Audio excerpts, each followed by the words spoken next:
umepiga raundi ya kwanza, umekojoa. Je, ile hamu ya kuendelea ipo au haipo? Leo nitazungumzia kuwa na hamu ya tendo la ndoa, hamu ya tendo la ndoa. Ukiwa na sex, raundi ya kwanza unamaliza, raundi ya pili pia ile mzuka unaendelea, yani ile hamu ile haiishi. Sasa hamu inasababishwa na nini kisayansi?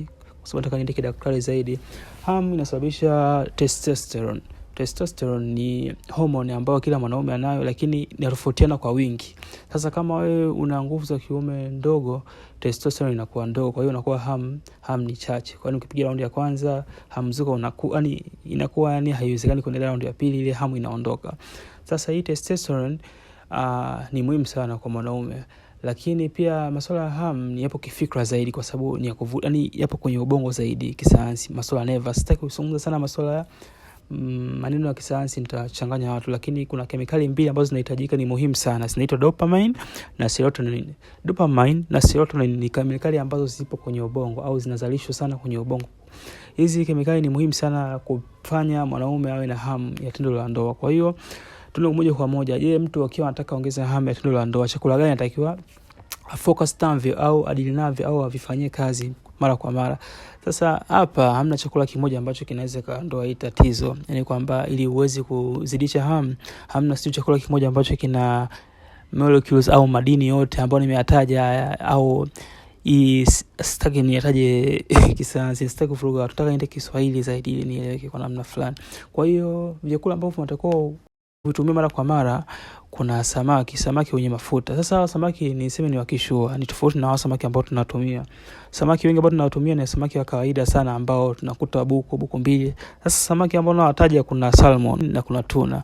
Hawa samaki bei zao zimechangamka sana, ndio hata kwa upatikanaji wake. Mimi nipo Dodoma, sawa huko hamna bahari, lakini sawa ila usafiri ndio maana bei ni kubwa, lakini hata Dar au Zanzibar au Tanga au kwenye bahari, hawa samaki wamechangamka, sio tofauti na samaki wengine. Kwa mfano huyu samaki wa salmon hapa Dodoma, salmon bei yake imechangamka, inaenda 50 mpaka 60 kwa kilo. Na hapa unakuta wameweka kwenye freezer wamegandishwa, wamesafirishwa, unajua wametolewa kwa Dar, mara nyingi wanatoka Dar. Kwa hiyo bei zao zimechangamka. Sasa kwenye tuna kwa mfano, na huyu pia naye huaga wanagandishwa kwenye mafreezer, unakuta kwa kilo samaki huyu unauziwa 30 mpaka 40. Okay. Yaani ukishaona kitu ni tofauti, bei yake imechangamka, unajua kina faida. Ndio maana nimesema kwamba wana faida kubwa. Chakula chengine cha muhimu ni mayai. Okay, mayai nitakayozungumzia hapa ni ya kienyeji, sitaki kufoka sana kisasa, kwa sababu ya kienyeji ndio yako natural, ni natural, ni asili. Kwa hiyo ndio ambayo na base nao mayai ya kienyeji. Na wengine wanakuambia sijui kula kiini, wengine wanakuambia kula sijui ile cheupe. Mimi nakwambia kula vyote vina umuhimu. Okay, chakula kingine ambacho natakuwa focus nacho ni karanga. Kuna almond, kuna hizi mbegu za maboga, kuna korosho, vitu kama hivyo. Ni jinsia au jamii ya karanga.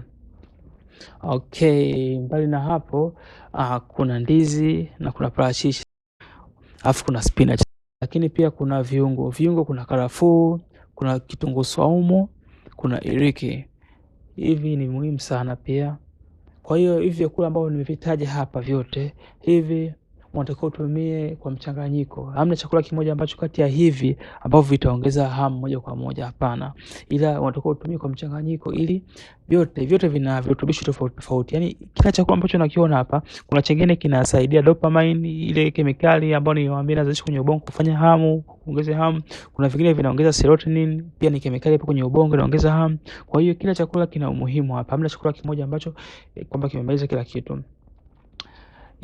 Kwa hiyo ukitaka kuongeza hamu, hivi ndio vyakula vya kudeal navyo. Ukitaka uendelee baada ya raundi ya kwanza, ndio raundi ya pili, raundi ya tatu, whatever, hivi ndio vyakula vya kudeal navyo.